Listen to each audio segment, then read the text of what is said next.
Welcome back to the class बच्चों। और आज हम स्टार्ट कर रहे हैं चैप्टर नंबर 5 कंप्यूटर साइंस का। और आपने देखा किस तरह से हमने step by step computer science को कवर किया है अभी तक, जिससे आपकी बेसिक बिल्डिंग ब्लॉक बन चुकी है और आप अब तैयार हो चुके हैं एक प्रोग्रामिंग लैंग्वेज की शुरुआत करने के लिए। तो चैप्टर का नाम है गेटिंग स्टार्टेड विद पाइथन। इससे पहले कि मैं चैप्टर स्टार्ट करूं, अगर आपने पुरानी वीडियोस नहीं देखी है चैप्टर 1 से 4 तक, तो प्लीज जाएं, वॉच करें। तो चलिए शुरू करते हैं गेटिंग स्टार्टेड विद पाइथन। तो इससे पहले कि मैं स्टार्ट करूं, सबसे पहला क्वेश्चन आना चाहिए, और वो क्या है? पहला क्वेश्चन कि प्रोग्रामिंग क्या है। इससे पहले प्रोग्रामिंग हम करें, पहले हमें पता हो what is programming and how it's work. ठीक है, कोई सी भी प्रोग्रामिंग की बात करें, अभी हम पाइथन तो पढ़ेंगे ही, बट अभी मैं जनरल क्वेश्चन पूछ रहा हूं कि व्हाट इज प्रोग्रामिंग। तो आप यहां पे देख पा रहे हैं जिस तरह से इमेज में, स्लाइड में, कि किस तरह से एक पर्सन है यहां पे जो कि बड़ा ही सैड वे में बोल रहा है। क्या कर रहा है? I can not understand the code. कौन से कोड की बात कर रहा है? अगर वो कोड लो लेवल लैंग्वेज में है, यानी 0101 के फॉर्म में कोई लैंग्वेज है, बाइनरी लैंग्वेज में अगर वो कोड है, तो लो लेवल लैंग्वेजेस के जो कोड हैं वो ह्यूमन कहता है कि भाई मुझे तो समझ में नहीं आया। क्यों? क्योंकि डिजिट्स ही दो हैं, दो ही ऐसे सिंबल्स हैं जिनके जरिए पूरा लैंग्वेज बना हुआ है। अब अपना इंग्लिश हिंदी क्यों अच्छे से समझ में आता है? क्योंकि इस लैंग्वेज में काफ़ी सारे कैरेक्टर्स हैं, सिंबल्स हैं, जिसके ज़रिए आप इजीली सीख पाते हैं। लेकिन बाइनरी लैंग्वेज में क्या है? सिर्फ दो ही सिंबल्स हैं, या तो 0 या तो 1। तो ह्यूमन कह रहा है कि I can not understand the code, but computer क्या कह रहा है? देखिए, कंप्यूटर कह रहा है आई कैन। क्यों? क्योंकि वो उसकी लैंग्वेज है, मशीन की लैंग्वेज है 0 एंड 1। ठीक है, तो अब यहाँ पे डिफिकल्टी ये है कि भाई मशीन तो बोलेगा मुझे तो समझ में आ रहा है, अब आप पढ़ो जाके। ठीक है, तो नेक्स्ट स्लाइड उसी के लिए है। अब हाई लेवल लैंग्वेज की बात करते हैं। हाई लेवल लैंग्वेज कौन से होते हैं? जो ह्यूमन के ज्यादा नियर है। मैंने अपनी पुरानी वीडियोस में बता रखा है आपको, इसी प्लेलिस्ट के पुरानी वीडियोस अगर आप देखेंगे तो मैंने स्टार्टिंग ऑफ द चैप्टर्स में ये डिस्कस किया हुआ है कि जो हाई लेवल लैंग्वेज है वो कौन सी है? जो ह्यूमन के ज्यादा नियर है, यानी जो लैंग्वेज इंग्लिश, हिंदी, इन सब लैंग्वेजेस के काफी नियर होती हैं, तो वो हमें ह्यूमन को ज़्यादा समझ में आएंगी। और लो लेवल लैंग्वेज कौन सी है? जो मशीन के ज़्यादा नज़दीक है, यानी जो मशीन इजीली अंडरस्टैंड करता है, जैसे बाइनरी लैंग्वेज हो गया, असेंबली लैंग्वेज हो गया, ये सब काफ़ी मशीन के नियर है। तो अब ये क्या कह रहा है ह्यूमन? ह्यूमन बड़ा खुश है, कह रहा है कि भाई मुझे तो आता है, मैं तो समझ सकता हूँ। लेकिन अब ये कहेगा computer I can do it too. कैसे? लेकिन वो कैसे करेगा? उसको डायरेक्टली समझ में नहीं आता। क्यों? क्योंकि कंप्यूटर आपके लिए आपकी लैंग्वेज सीखने नहीं जाएगा। तो हम बीच में यूज़ करते हैं, हम ये भी पढ़ चुके हैं कि ये कैसे पॉसिबल हो पाता है, by the use of compiler और इंटरप्रेटर, जो कि आपकी लैंग्वेज को, यानी हाई लेवल लैंग्वेज को ट्रांसलेट करके कंप्यूटर को देता है। और जब कंप्यूटर रिस्पॉन्ड करता है बाइनरी लैंग्वेज में, तो फिर इसको ट्रांसलेट करके आपको फिर दोबारा से आउटपुट दिखाता है। तो इस तरह से ये प्रोसेस चलता है। और तो अभी मैंने आपको ये दिखाया कि काम कैसे करता है, पर प्रोग्रामिंग लैंग्वेज है क्या? अगर आपको कंप्यूटर से कुछ भी काम करवाना है तो आपको उससे बात करना ही पड़ेगा। और बात कैसे करेंगे? क्योंकि आप तो कंप्यूटर लैंग्वेज को जानते नहीं है, बाइनरी को। तो इसीलिए आपको चाहिए प्रोग्रामिंग लैंग्वेज की अंडरस्टैंडिंग। क्यों? क्योंकि प्रोग्रामिंग लैंग्वेज के थ्रू ही आप कंप्यूटर को इंस्ट्रक्शंस दे पाएंगे, जिसको एग्जीक्यूट करके वो आपके प्रॉब्लम को सॉल्व करेगा। स्टार्टिंग मैंने आपको बताया कि कितना डिफिकल्ट था, क्योंकि कंप्यूटर आपके लिए बाइनरी लैंग्वेज सीखेगा नहीं और आप बाइनरी लैंग्वेज सीख नहीं सकते हैं। By the use of compiler ये पॉसिबल हो पाया कि ह्यूमन जो है वो कंप्यूटर से बात कर सके और अपने काम को करवा सके, right? By writing the instructions in the high level language. Programming language क्या है? एक ऐसी लैंग्वेज जिसके जरिए आप कंप्यूटर्स को इंस्ट्रक्शंस दे सकते हैं, जिसको वो समझ के रिक्वायर्ड जो आपका काम है उसको वो पूरा कर सकता है, कंप्लीट कर सकता है। ठीक है, तो ये होता है प्रोग्रामिंग। कैसे वर्क करता है मैंने आपको बताया कि किस तरह से कंपाइलर और इंटरप्रेटर यहाँ पे हेल्प करते हैं। तो अब हाई लेवल लैंग्वेजेस कोई एक दो नहीं है, बहुत सारी हैं। आप देखिए, सी हो गया, C++ हो गया, जावा हो गया, पाइथन हो गया। ठीक है, बहुत सारी लैंग्वेजेस आ गई हैं हाई लेवल लैंग्वेजेस, तो एक दो नहीं है। उसी में से एक आपको पढ़ना है जिसका नाम है पाइथन, जो कि बहुत ही ईजी है, बहुत ज़्यादा ईजी है, क्योंकि बहुत ज़्यादा ह्यूमन के नियर है। इंग्लिश, ऐसा लगता है बस इंग्लिश में लैंग्वेज लिख रहे हैं पूरा। तो बहुत ही ईजी है पाइथन, और इसी को हमें पढ़ना है। तो चलिए आगे बढ़ते हैं और देखते हैं कि पाइथन के फीचर क्या है। ठीक है, तो पाइथन का पहला फीचर है कि Python is a high level language, जो मैं आपको बता चुका हूं। हाई लेवल लैंग्वेज क्यों है? क्योंकि ह्यूमन के काफी नियर है, इंग्लिश लाइक लैंग्वेज है। ठीक है, जो कि ह्यूमन समझ सकता है इजीली, तो इसलिए ये एक हाई लेवल लैंग्वेज है। It is free and open source software. Free यानी कोई पैसा पे नहीं करना है, फ्री में है। दूसरा क्या है, ओपन सोर्स। ओपन सोर्स का क्या मतलब है कि पाइथन का सोर्स कोड ओपनली अवेलेबल है, कोई भी जाके डाउनलोड कर सकता है फ्री में उसके अंदर चेंजेस कर सकता है, कंट्रीब्यूट कर सकता है, तो ओपन सोर्स लैंग्वेज है। ठीक है, मैं आपको बता चुका हूं पिछली वीडियोस में कि ओपन सोर्स क्या होते हैं सॉफ्टवेयर। ठीक है, उसके बाद it is an interpreted language, तो यहां पे कंपाइलर नहीं है, इंटरप्रेटर है इसके अंदर जो आपकी बात को ट्रांसलेट करता है। मैंने आपको बताया था या तो कंपाइलर की जरूरत पड़ेगी या ट्रांसलेटर की, मतलब कोई ना कोई ट्रांसलेटर होना चाहिए। तो जैसे जावा है, जावा में इंटरप्रेटर और कंपाइलर दोनों होते हैं, यहाँ पे इंटरप्रेटर होता है जो कि आपकी लैंग्वेज को यानी आपकी बात को ट्रांसलेट करके बाइनरी लैंग्वेज में कन्वर्ट करता है। ठीक है, तो ये एक इंटरप्रेटेड लैंग्वेज है as a Python program executed by interpreter. ठीक है, तीसरा जो आप देख रहे हैं, तो हमने देखो दो पढ़ लिया, ये वाला पढ़ लिया, ये पढ़ लिया। तीसरा क्या कहता है, Python programs are easy to understand. मैंने आपको बताया कि पाइथन काफी इंग्लिश लाइक लैंग्वेज है, तो बहुत ही इजी टू अंडरस्टैंड है, and they have clearly defined syntax and relatively simple structure. काफी सिंपल स्ट्रक्चर है, इजीली आप इसको अंडरस्टैंड कर पाएंगे।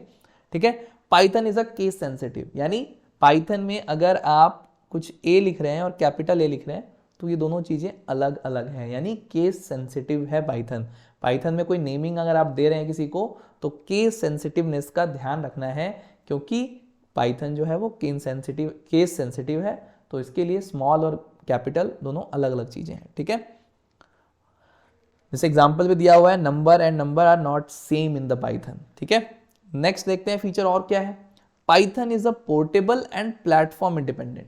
ठीक है, पोर्टेबल भी है, जहां मर्जी यूज कर लिया, और प्लेटफॉर्म इंडिपेंडेंट है। कैसे, means it can run on various operating system, किसी भी ऑपरेटिंग सिस्टम में आप चला सकते हैं, हर ऑपरेटिंग सिस्टम के लिए पाइथन अवेलेबल है, और किसी भी हार्डवेयर प्लेटफॉर्म पे। ठीक है, जो बेसिक रिक्वायरमेंट होती है वो होनी चाहिए कि हाँ भाई 1 GB रैम, पेंटियम 5 के ऊपर। ठीक है, तो पाइथन आप कहीं पे भी एग्जीक्यूट कर सकते हैं, प्लेटफॉर्म इंडिपेंडेंट है पूरा ये। ठीक है, नेक्स्ट तो आपका ये हमने कवर कर लिया।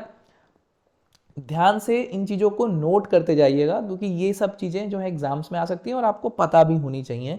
ठीक है, नेक्स्ट क्या कह रहा है पाइथन का फीचर, कि Python has a rich library of pre defined functions. Python के पास बने बनाए बहुत सारे फंक्शंस हैं जिसको आप यूज कर सकते हैं डिफरेंट लाइब्रेरीज को अपने प्रोग्राम में कॉल करके, यूज करके। ठीक है, तो बहुत सारी लाइब्रेरीज हैं जिसके अंदर बने बनाए फंक्शंस हैं, सीधा आप फंक्शन का नेम लिया और यूज कर लिया उसको, जब भी आपको उस फंक्शन की जरूरत है तो आपने सीधा उसका यूज कर लिया। तो ये एक हमें काफी अच्छी चीज देता है।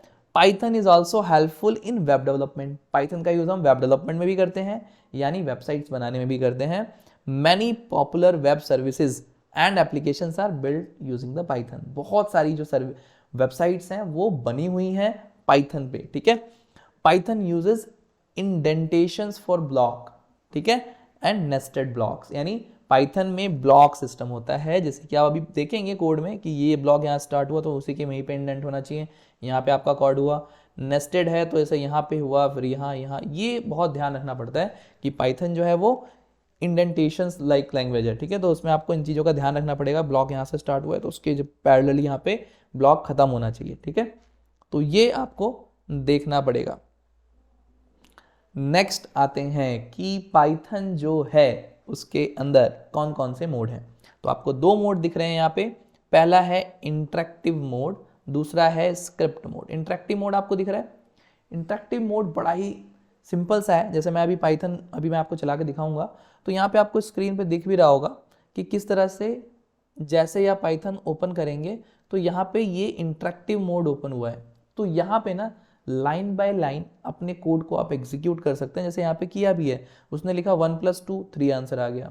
बट ध्यान रहे, इंटरेक्टिव मोड में आप एक बार में एक लाइन एग्जीक्यूट कर सकते हैं, और जो आपने एग्जीक्यूट कर लिया वो फिर वापस बैक नहीं आ सकते उस पर। ठीक है, यानी यहाँ पर आपको line by line interpreter execute करके देता है। तो एक बार में पूरा प्रोग्राम बना के अगर आपको रन कराना है तो वो कैसे रन कराएंगे। दूसरे के लिए हम बनाते हैं स्क्रिप्ट मोड, जिसमें हम एक पूरी फाइल बनाते हैं, जिसमें अपना पूरा कोड पहले ये लिख लिया, उसके बाद उसको सेव कर देते हैं .py फाइल से। ठीक है, .py यानी एक्सटेंशन है, उससे सेव करते हैं, और फिर उसको यहाँ पे आपको ऑप्शन दिख रहा होगा रन का, ये रन कराते हैं तो वो एग्जीक्यूट हो जाता है। तो दो मोड है, कौन कौन से, इंटरेक्टिव मोड और script mode. Interactive mode line by line execution के लिए है, कुछ लाइंस आपको एग्जीक्यूट करके चेक करनी है तो वो देखने के लिए है, और जो हमारा स्क्रिप्ट मोड है उसमें आप पूरी फाइल को एक बार में एग्जीक्यूट कर सकते हैं। ठीक है, अब ये कंपाइलर इंटरप्रेटर क्या है, मैंने अपनी पुरानी वीडियोस में बता चुका हूं कि क्या डिफरेंसेस है। कंपाइलर पूरे प्रोग्राम को एक बार में एग्जीक्यूट करता है, कंपाइल करता है, और एरर्स जो भी होंगे एक बार में बताएगा, जबकि interpreter line by line execute करता है। जैसे जैसे हर लाइन में एरर्स खत्म हो जाएंगे वो नेक्स्ट लाइन पे मूव करेगा, फिर उसको एग्जीक्यूट करेगा। तो दोनों का काम पर्पज सेम है, बट दोनों के तरीके अलग अलग हैं एग्जीक्यूट करने के। अब रिजर्व कीवर्ड्स होते हैं। देखिए कोई भी लैंग्वेज सीखिएगा ना, सी, सी प्लस प्लस, जावा, तो हर लैंग्वेज के अंदर कुछ रिजर्व वर्ड्स होते हैं। रिजर्व वर्ड जिनको प्रोग्राम यानी जो पाइथन है जैसे या सी प्लस प्लस है, उन वर्ड्स का मतलब उसको पहले से पता है, तो वो उसको बोलते हैं क्या, कीवर्ड्स। ठीक है, तो जैसे आपको दिख रहा होगा एंड है, डेफ है, एग्जीक्यूट है, इफ, नॉर, तो जैसे ही आप ये वर्ड्स लिखेंगे ये एक अलग कलर में भी आपको दिखने लगेंगे।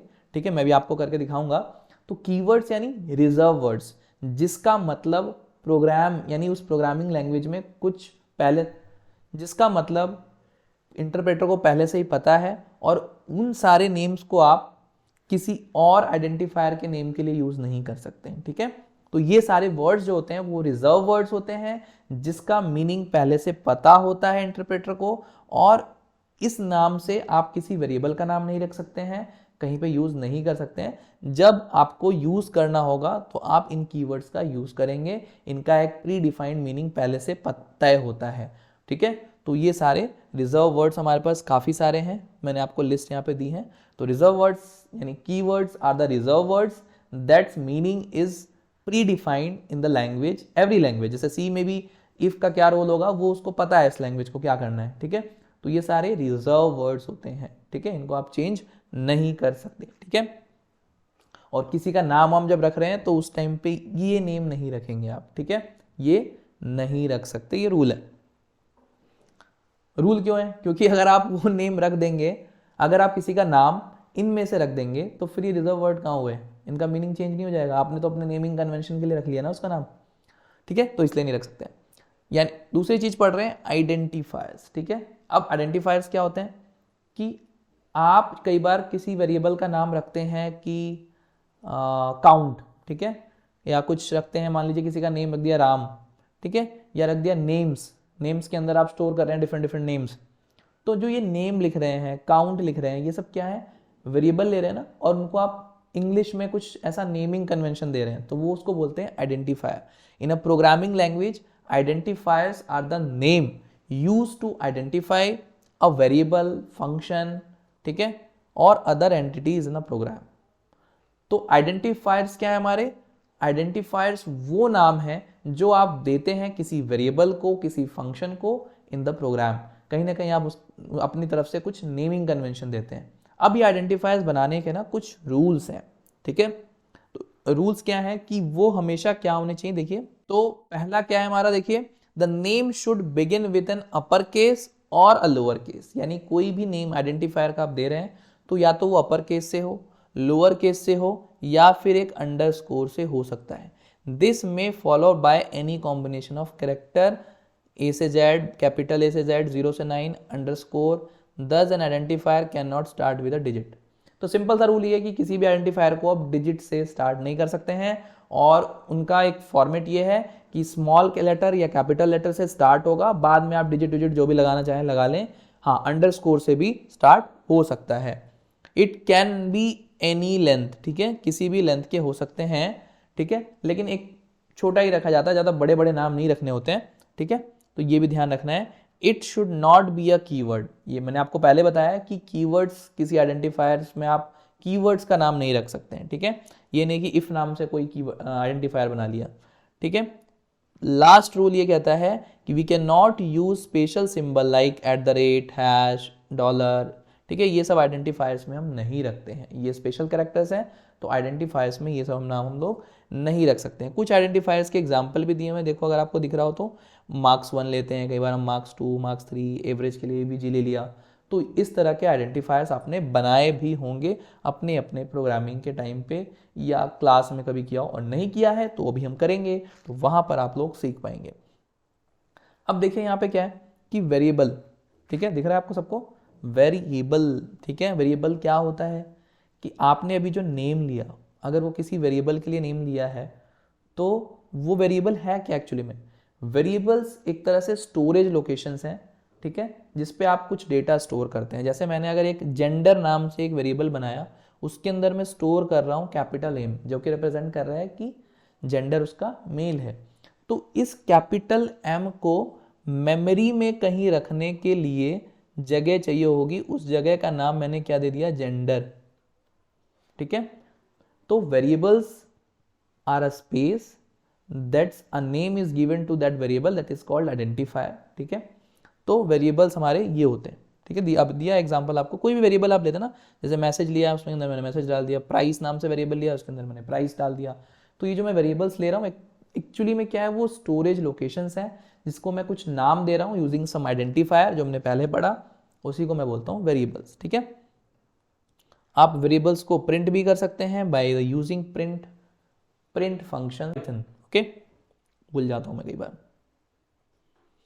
तो ये सब आप देख सकते हैं। अब हम बात कर रहे हैं कि कमेंट सेक्शन क्या होता है। अब जब आपका प्रोग्राम, जैसे आपने पिछले देखा है कि एक प्रोग्राम लिखा हुआ है, क्या लिखा हुआ है? Write a program to display values variables. तो यहाँ पे दिख रहे हैं हैश से स्टार्ट हो रहा है, हैश स्टार्ट हो रहा है। ये बेसिकली ये आपके प्रोग्राम का पार्ट नहीं है, ये बस इसलिए लिखा हुआ है ताकि कोड समझ में आए। यानी क्या लिख रहा है? प्रोग्राम 5.2, ठीक है, to display the value of variables, ठीक है। तो ये सब क्या है? ये सब इन्फॉर्मेशंस हैं जो कि हेल्प करेंगी बाद में, कभी अगर आप आएंगे और आपको समझना होगा कि मैंने ये प्रोग्राम किस लिए लिखा था, और प्रोग्राम का पार्ट कौन सा है, ये जिसमें हैश नहीं लगे हुए हैं ये सब, ठीक है। तो ये प्रोग्राम का पार्ट है, किस लिए लिखा गया है उसको अगर मुझे डिफाइन करना है, कमेंट लिखना है, तो उसके लिए मैं हैश से स्टार्ट करता हूँ। और ये जो प्रोग्राम है वो जब इंटरप्रेटर इंटरप्रेट कर रहा होगा तो सिंपली जो ये हैश वाले हैश से स्टार्ट हो रहे हैं इन सबको वो रिमूव कर देगा, उनको इग्नोर कर देगा, रिमूव नहीं इग्नोर कर देगा, ठीक है। तो ये इस तरह से कमेंट्स हम लोग देते हैं, इस तरह से। ये कमेंट नहीं है, ठीक है, ये कमेंट है, ये कमेंट है, ठीक है। तो इस तरह से अगर आप कमेंट लिख रहे हैं तो जो हमारा इंटरप्रेटर है वो सिंपली उसको इग्नोर करता है, वो प्रोग्राम के पार्ट नहीं होते हैं, वो मेटा डेटा होता है जो प्रोग्रामर अपने लिए रखता है ताकि उसको प्रोग्राम बाद में अंडरस्टैंड आ जाए, ठीक है, अंडरस्टैंड कर पाए, ठीक है। तो ये कुछ थे। अभी हम नेक्स्ट वीडियो में पढ़ने वाले हैं कि डेटा टाइप्स के। तो पाइथन जब आप ओपन करते हैं तो कुछ इस तरह का दिखता है, और मैंने आपको बताया कि ये अभी कौन सा मोड है, ये है आपका इंटरेक्टिव मोड। जैसे मैं यहाँ पे लिखूंगा प्रिंट के बाद मैंने लिख दिया कि हेलो बच्चों, ठीक है, हेलो बच्चों प्रिंट हो गया, ठीक है। अगर मैंने इसको बोला 2 + 4 2 + 3 5, ठीक है। तो लाइन बाय लाइन जैसे मैं एंटर करूंगा तो वो फिर लाइन इंटरप्रेटर उसको एग्जीक्यूट करके देगा, ठीक है। तो ये होता है मेरा इंटरेक्टिव मोड। अगर मुझे थोड़ा सा चेक करना है कि ये स्क्रिप्ट मोड में कैसे काम करेगा, तो मैं उसके लिए क्या करूंगा, यहाँ पे जाके नई फाइल बनाऊंगा और सेम लाइन जैसे मैंने लिखा था, ठीक है। जैसे प्रिंट हमारा पहले से रिजर्व कीवर्ड है, रिजर्व फंक्शन है, तो वो हमें ऐसे दिखता है इस कलर में, और मैंने लिखा प्रिंट हेलो हेलो बच्चों। तो यहाँ पे मैंने प्रिंट नहीं भी करना है तो मुझे यहाँ पे प्रिंट लगाना पड़ेगा और फिर वो मुझे डिस्प्ले हो जाएगा। तो मैंने प्रिंट नहीं लगाया था इसलिए वहाँ पे डिस्प्ले नहीं हुआ था। तो हमें 2 लाइनें हैं, दोनों को मैं एग्जीक्यूट करना है। सेव कर दिया, रन कराया मैंने, रन मॉड्यूल, ठीक है। तो आपको दिख रहा है हेलो बच्चों, दिस इज स्क्रिप्ट मोड, और यहाँ पे 11 आ गया, ठीक है। तो इस तरह से पाइथन का जो इंटरप्रेटर है वो काम करता है। 2 तरह के मोड थे, मैंने आपको दोनों दिखाया करके, और इसके अंदर मैंने आपको वेरिएबल जैसे आइडेंटिफायर लेना है मुझे, x = मैंने लिया x = राम। देखिए कोई स्ट्रिंग दे रहे हैं तो उसको आप कोड के अंदर देंगे, तो मैंने x में क्या डाल दिया, राम। अब मैं x को प्रिंट करूंगा तो राम मिलेगा, ठीक है। मैंने x के एंटर किया तो मुझे राम मिल गया, क्योंकि x एक आइडेंटिफायर है, एक वेरिएबल है जिसका नाम आइडेंटिफायर जो है वो x है, और उसके अंदर वैल्यू जो स्टोर्ड है वो क्या है, राम, ठीक है। ऐसे ही मैं अगर कोई इंटीजर का आइडेंटिफायर लेता हूँ तो मैंने लिया अगर मैं कोई इंटीजर का एक लेता हूँ तो मैंने लिया कि भाई मार्क्स इक्वल टू 550, ठीक है। तो मैं करूँगा प्रिंट मार्क्स, ठीक है, 50, ठीक है। तो इस तरह के आप आइडेंटिफायर्स ले सकते हैं, वेरिएबल्स ले सकते हैं, जो मैंने आपको एक करके दिखाया। तो ये सब कुछ सीखेंगे क्योंकि ये पूरा कोर्स आगे जो है वो पाइथन पे ही होने वाला है। आगे चीज़ देखते हैं नेक्स्ट वीडियो में। तो अगर वीडियोस पसंद आ रही हो तो चैनल को लाइक करें, सब्सक्राइब करें और अपने दोस्तों के साथ ज़रूर शेयर करें ताकि वो भी एडवांटेज ले पाएँ